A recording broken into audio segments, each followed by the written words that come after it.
Good evening and welcome back to the International Great Black Read Aloud Day 2024. We've been off for a couple days while we were getting ready for the book festival, but also just meeting some deadlines. So we are back, and it's a little late this evening, but whenever you get a chance to listen to it, know that we are thankful for you tuning in to our read alouds and that you are supporting literacy and keep coming back. We appreciate it. Well, my name is LD Robinson, and I am your reader for tonight, for today. And it's day 22 here at the International Great Black Read Aloud Day. It is Purpose and Passion Day, and we have a wonderful selection for you. Before we do that, we want to go ahead and invite you. I'm going to do this a little differently. We're going to go ahead and invite you to like our page and subscribe to our website. And we're going to invite you to follow us online. Okay? And we believe that you'll enjoy our selection for today. It is Purpose and Passion Day here at the International Great Black Read Aloud Day. And our chosen selection for today.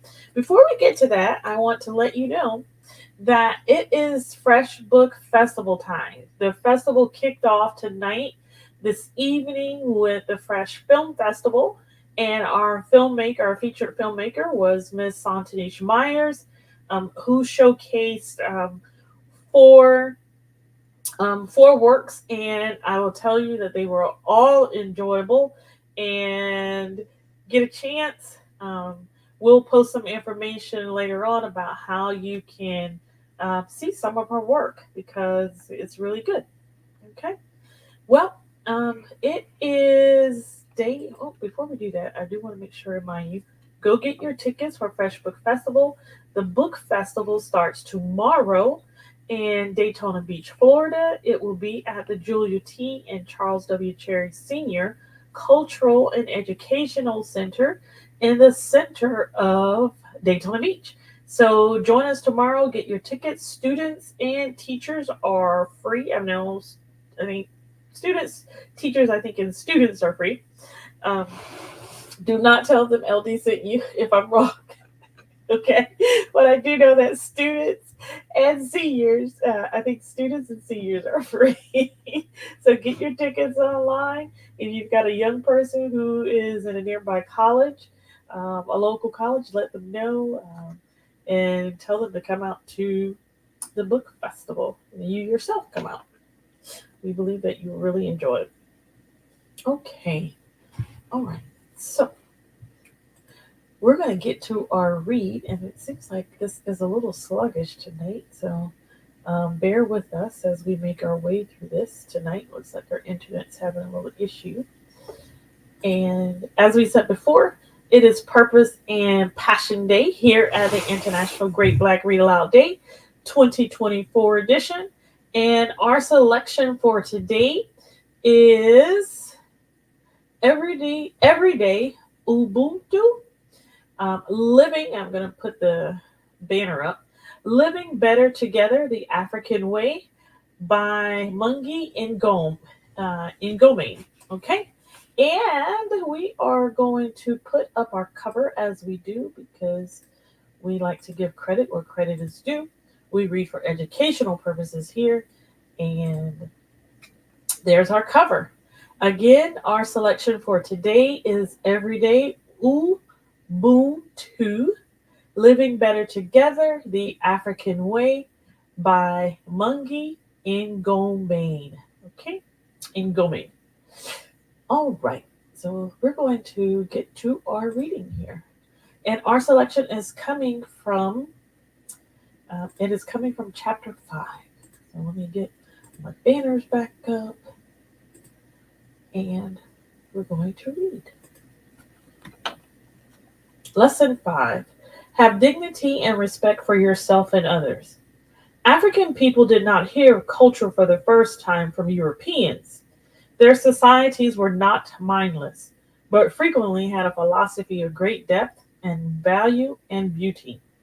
They had poetry, and above all, they had dignity.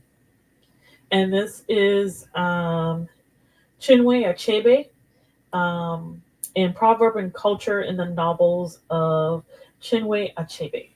And it is by Jayalakshmi Rao. And I think I said that correctly. Perhaps the most crucial underlying principle of Ubuntu is respect, both for oneself and for other people. It's a simple idea. If a person respects himself or herself, they are far more likely to extend that to other people. Let's go back to my grandfather's words. We believe that a person is a person through other persons, that my humanity is caught up, is inextricably bound up in yours. When I dehumanize you, I inexorably dehumanize myself. By this logic, respect must begin from within. However, isn't looking after oneself, the idea of self care, a selfish act? Is it the same as looking after number one, meaning that we are putting ourselves first above all others? Ubuntu has taught me this isn't so. Ubuntu means believing in other people regardless of who they are and what their role is in life. Everyone is the same and deserving of our respect. We don't pick and choose the people to whom we show it. However, Ubuntu also means believing in ourselves and showing ourselves respect too. If we're going to decide to live with Ubuntu in our lives, we must look after ourselves. We have to give ourselves what we need on both a physical and mental level in order for our bodies and minds not only to attend to our daily business, but also to have room for others. This might mean that you need regular time to yourself to take stock and reflect, to be mindful and sit quietly, or perhaps to eat healthily or exercise daily. Whatever self care means to you, do it. Hence my background tonight, because it's been extremely busy and the beach and the water are like my place to just like gather my thoughts back together. I don't have time to go to the beach right now, so that's why my background is beach. You can't pour from an empty cup. Before an airplane takes off, the flight attendants always deliver advice on what to do in an emergency situation. They explain that if the oxygen mask dropped down because of a fall in oxygen levels at high altitude, passengers should always attach their own mask before trying to help others, including their own children. Put on theirs. After all, if you pass out from lack of oxygen, what good are you to anyone else? And this applies to all aspects of life. My mother learned this lesson the hard way. She brought me up she brought up me and my brother Mapilo as a single mother, while working and being a committed activist for peace and race and gender equality. She is one of the most selfless people I know, but rarely takes time out, and this lifestyle can leave her exhausted. One evening in the early 2000s, her approach to the overbearing demands of a busy life changed. She was due to give a speech alongside the Northern Irish Nobel Peace Prize winner Betty Williams at a university, but everyone was running late. Their flights had been delayed, and both Betty and my mother were being rushed from the airport to the hotel. They were then expected to be downstairs, ready to go on stage as quickly as possible. My mother was given 30 minutes to prepare herself. She set about racing around, changing her clothes and freshening up. And by the time she had run down to the lobby to announce herself, Betty had only just arrived. The organizers told Betty to hurry too, but she smiled and politely declined. She told them clearly and calmly that there was always time. She needed to collect herself, have a cup of tea, maybe a glass of wine. Very nicely, she explained that she needed to be fully rested to perform well and to give the best possible presentation. It was in everyone's best interest. My mother was impressed and remembers thinking, wow, people are able to say this and it's okay? This had not been how she had lived her life up until this point. However, she saw that Betty had come up with a solution that worked for her as well as for others, without putting herself last, an outlook that embodies the spirit of Ubuntu. Respectful boundaries are needed so that we can look after ourselves and continue to give to others. After all, nobody can be expected to pour from an empty cup. This idea of self respect being intertwined with respect for others is relevant on a larger scale as well as a personal one. According to the World Health Organization, hunger is one of the biggest threats to human life on this planet, and adequate nutrition has always been a challenge facing the populations of many African countries. A group of villages in Lesotho embodies Ubuntu as it helps to feed the women living there, who then have the strength to spend their energy on feeding the village children, 1,000 of them so far. A charity called Misizi Africa, I believe I pronounced it right, set up by Lucy Heron in 2007, provides the food in this desperately poor part of the country. It believes that in order for children to grow up healthy and strong and to reach their full potential, they need a nourishing meal every day. The charity provides the women of the village with rice, chicken, and fish and leaves them to the preparation and serving. So far, the women have served over 2.8 million meals this way. This is just one example of lots of charitable work in which communities are helped to help themselves through education, feeding programs, and seed funding for businesses. It's Ubuntu in action. Don't be afraid to ask for help.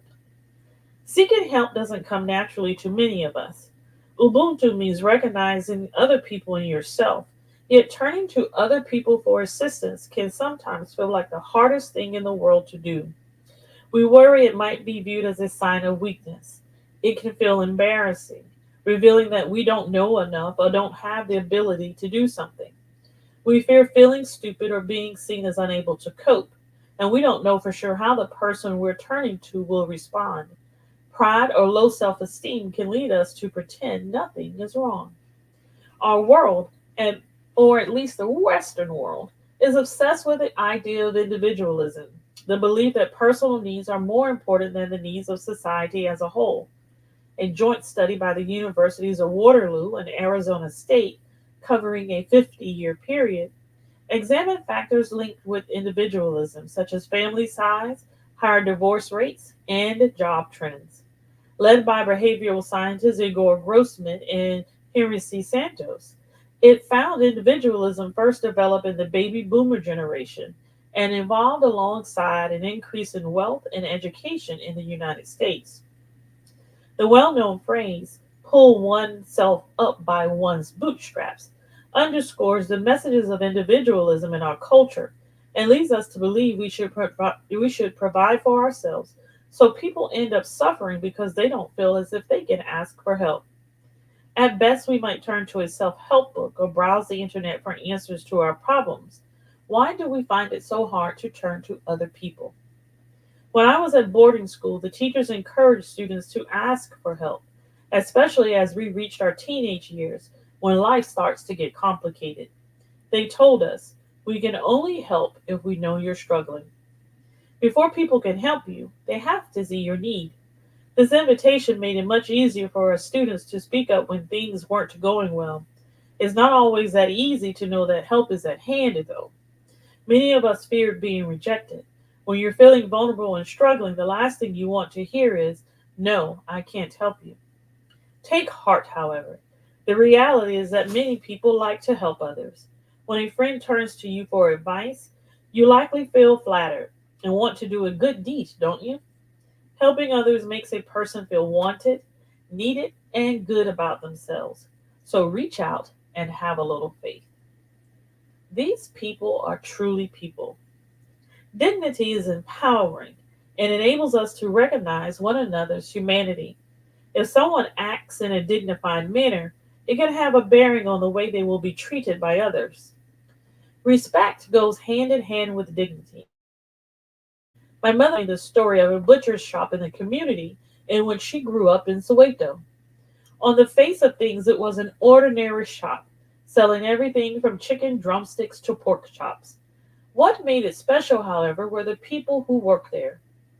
Every single person who walked in the door, young or old, black or white, rich or poor, received exactly the same welcome. While other shopkeepers in the community ignored young kids and served adults first, this particular one treated everyone equally. They smiled, looked each customer in the eye, and with sincerity asked them how their day was. Even if the person in front of the counter was knee high, they were afforded the same respect as an elder. This was highly unusual at that time, but kids quickly picked up on how they were being treated as they ran errands for their parents. People began to hear about the equality of customer care at this butcher's and started to come to visit and experience it for themselves. They came to spend their precious money there in the shop where Ubuntu was part of the service. Customers would say, "These people are truly people," as the owner and his staff embodied the philosophy of Ubuntu in each and every human interaction. When people have the gift of Ubuntu, they maintain this standard even on bad days or in the most mundane situations. They respect themselves, they respect others. Look beyond the label. When we afford dignity and respect to others, we should try to avoid labels at all costs as they reinforce prejudices. Labels pigeonhole us and subdivide us into categories, which can be difficult or impossible to shake off. A person is more than what society says they are. Recently, in the United States, the phrase "a person who is experiencing homelessness" has become more common rather than "a homeless person." Anyone experiencing homelessness is first and foremost a person. They are not defined by their situation. Their homelessness may be long term or short term, but it is not that is all to know about them. Stigma is also often attached to labels. Survivors of rape or domestic abuse, for example, often feel shamed by their experience, and there is still prejudice in different regions of the world toward people living with AIDS. When describing someone, be mindful of the label you are placing upon him or her, consciously or unconsciously, and what it might mean to them and therefore to you. Look beyond what you might see first. Dignity gives us space to be ourselves. It means we feel valued in the world, valued for what we believe in, for our work in or out of the home, and for our place in society. Often it's a vocation, passion, or mission that affords us this privilege. A passion or vocation is a blessing, but whatever it is we do, believing in it, doing it with pride, and to the best of our ability, fosters that sense of dignity. Over the years, I have had dealings with Virgin, a company run by my grandfather's friend businessman, Sir Richard Branson. At Virgin, they have a philosophy when it comes to their workforce: train people well enough so they can leave, treat them well enough so they don't want to. Their ethos is to afford staff enough dignity that they feel well treated and as a result will be more productive. And it works. Virgin Unite gives employees the freedom to work remotely where they want. You can spend a week in Berlin or Ibiza. These employees continue to deliver excellent work wherever they are in the world because they have the expertise needed to do their jobs and the trust of their employer. The peace dignity can bring. Sometimes the essence of Ubuntu and the dignity it brings can be found in the most unexpected places. When we adopt the spirit of Ubuntu, anything is possible. Following the Ebola crisis of 2014 in Sierra Leone, families were not allowed to bury their dead. The authorities were worried that contagion and spreading the dis- were worried about contagion and spreading the disease further. However, leaving the dead unburied or piled into mass graves went against cultural beliefs. It also made the pain of losing loved ones even harder to bear. This led to families hiding the bodies of their relatives or trying to inter them in unsuitable ground. Eventually, charities such as CAFOD, stepped in to help organize burial teams. Families could lay their loved ones to rest with dignity. The need for dignity also extended as far as bringing together religious leaders. Priests worked aside along imams to organize proper funerals for the victims of the disease. The suffering of the families came first, and their grief was afforded the space and dignity it deserved. Dignity in death became a big issue for my family when my grandfather's prostate cancer returned and he fell seriously ill. He wasn't expected to survive long.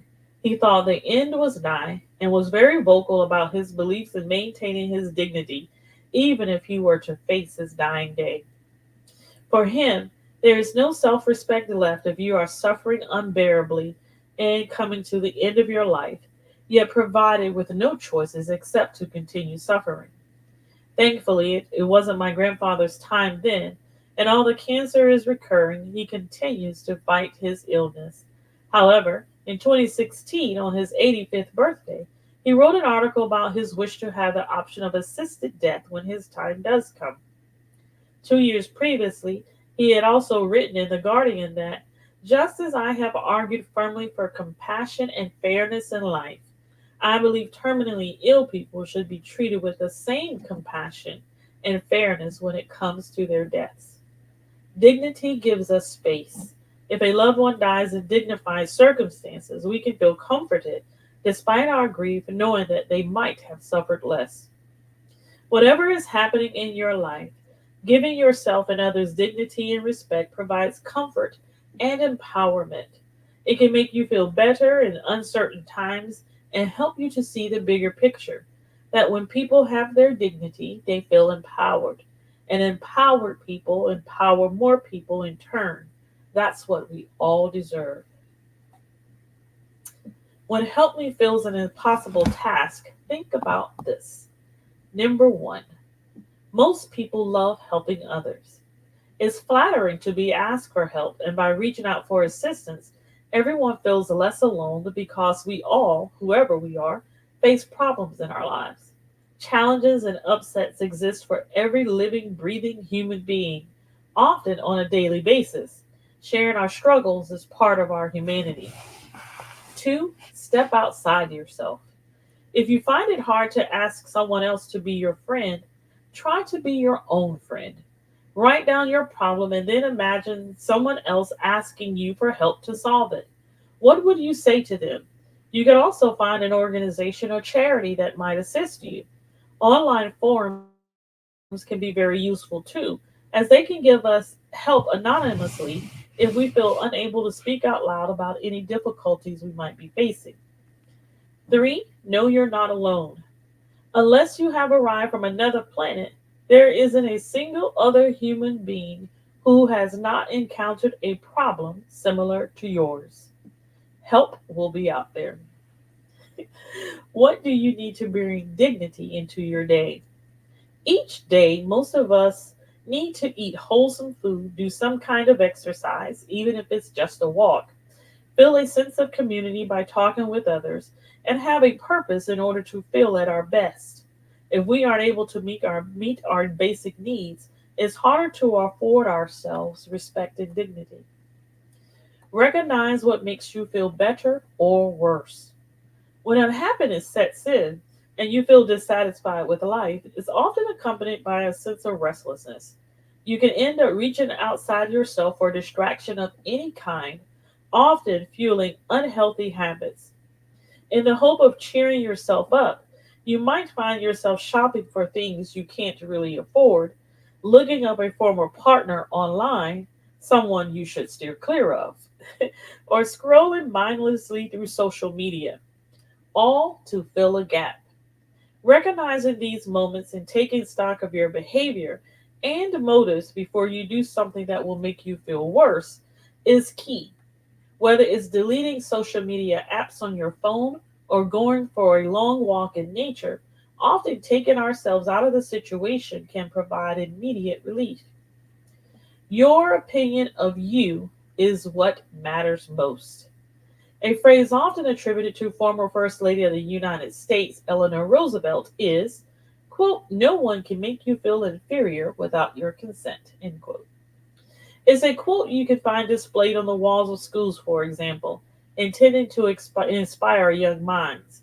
If you suffer from low self esteem, though, it's very tough to have a high opinion of yourself.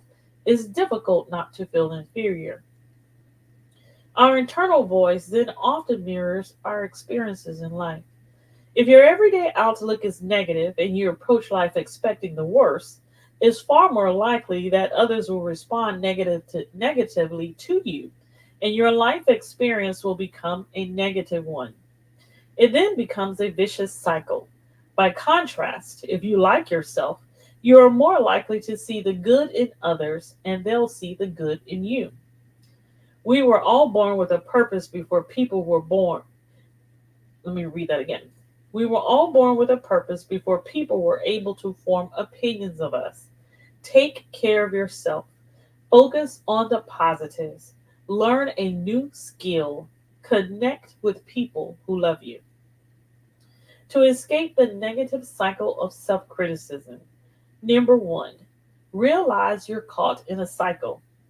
Whether we are criticizing our appearance every time we look in the mirror, I'm so fat, I hate my double chin, I hate my wonky teeth. Our role in life, my job is so low paid, I'm bored staying home with the kids, I'm a low achiever. Or self esteem, nobody likes me, I hate being anxious. We can talk negatively to ourselves without realizing it, and it can dominate our internal monologue. This destructive self talk creates an image of ourselves that's hard to break unless we recognize that we're doing it in the first place. Number two, view your negative self image as a flame. The more you fan the flame by criticizing yourself, the more the fire burns. It's time to dampen it with positive talk. Look in the mirror and decide on something you do like about yourself. Think of the lovely things your friends have said about you in the past, or think of a successful moment from your life. Small steps lead to bigger ones. Number three, you have the power to break the cycle. Spot your triggers. Do you feel worse at certain times of the day, in the morning rush, or when you're tired in the evening? If so, change your routine. Note down positive affirmations. My personal favorite is, quote, what is coming is better than what has gone, end quote.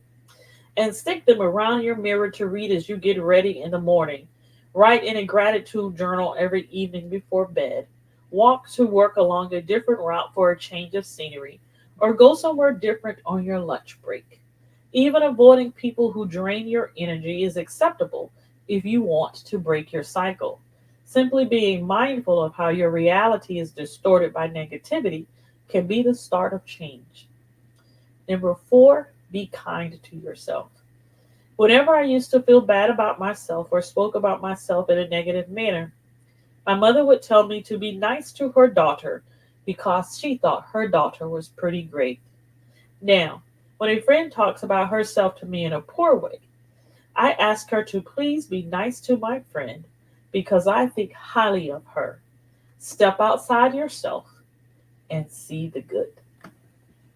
This has been from our selection today, which is day 22, Purpose and Passion Day. And our selection has been Everyday Ubuntu, Living Together, Living Better Together, the African Way by Mungi in Ngomane. So, we are super excited and we hope that you have enjoyed our selection. I'm going to put our cover back up so that you can see it. And let's see, got that there. And this is our cover. It is a great book. There are 15 things about Ubuntu, and Ubuntu is Ubuntu. And there are 15 things in the book that express Ubuntu, and it is an encouraging piece of literature that will help you in your purpose and your passion um, in life, whatever it may be. And we have multiple purposes and multiple passions, I believe.